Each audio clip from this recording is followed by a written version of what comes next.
Juan, Kapitulo 21. Human niini, nagpakita na usab si Jesus sa iyang mga tinun-an didto sa lanaw sa Tiberias.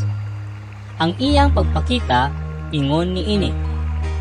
Nagkatigom sila si Simon Pedro, si Tomas nga ginganlag kaluha, si Nathaniel nga taga Cana sa Galilea, ang mga anak ni Zebedeo ug ang duha ka laing tinun-an.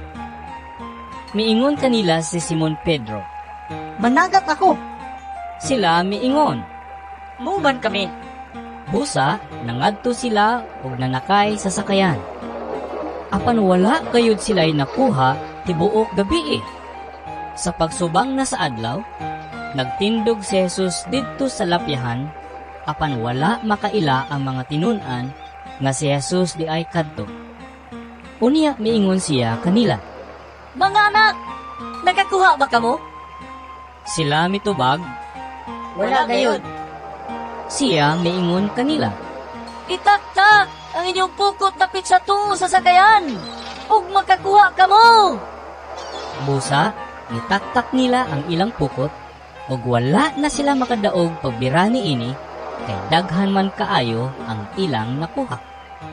Ang tinun-an nga gimahal ni Jesus miingon kang Pedro. Ang Ginoo kana. Sa pagkadungog ni Simon Pedro nga ang Ginoo di ay kadto, gitapis niya ang iyang sapaw kay naghubo man siya ug miambak sa tubig.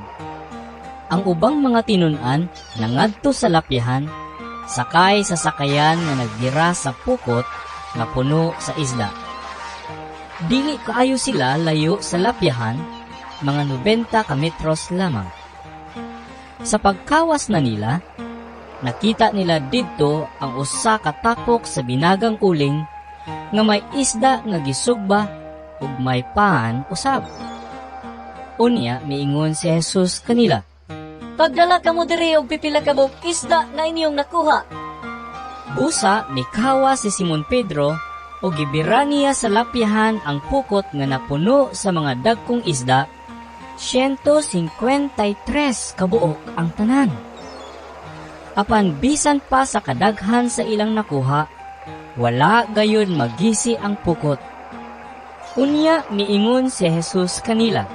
Dali nga ri. Ug pangaon kamo. Walay usa sa mga tinun-an nga nangahas pagpangutana kaniya kung kinsa siya, kay nakailaman sila na siya mao ang Ginoo.